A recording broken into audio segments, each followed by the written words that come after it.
নমস্কার বন্ধুরা, আজকে আবার চলে এলাম কল্যাণী কিচেনে।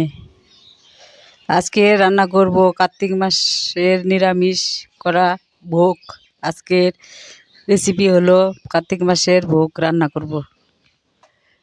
কীর্তনের প্রথমে কড়াইতে তেল দিয়ে দিলাম, তারপরে শুকনো লঙ্কা তেজপাতা দিয়ে দিচ্ছি, তারপরে পাঁচফোড়ন। ভোগের খিচুড়ি রান্না করব।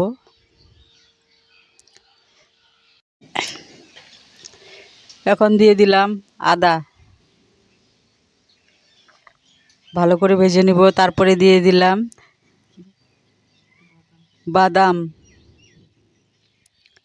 তারপরে ডাল দিয়ে দিলাম। ডালগুলো ভালো করে ভেজে নেব। ভালো করে না ভাজলে খিচুড়ি ভালো লাগে না, অনেকটা খিচুড়ি তো।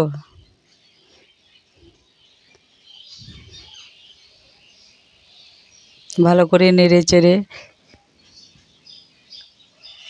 তারপরে দিয়ে দিলাম সবজি, আগের থেকে কাটা সবজি, পাঁচমিশালি সবজি। তারপরে দিয়ে দিলাম লবণ,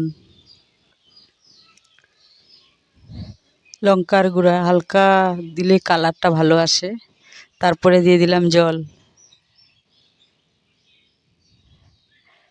কাঁচা লঙ্কা মিক্সচারে করে নিয়েছি। এতগুলো লঙ্কা কাটলে হাতে ঝাল লাগবে, তাই মিক্সচারে করে নিয়েছি। এখন দিয়ে দিলাম জল,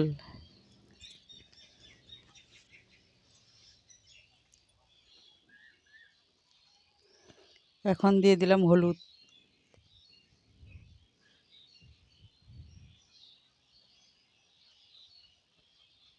ভালো করে নেড়ে চেড়ে দেখবো কালার হয়েছে নাকি, একটু জাল হলেই কালার হবে।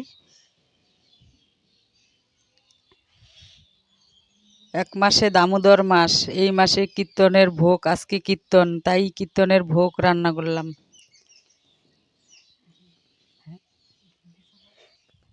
তারপরে দিলাম ঘি।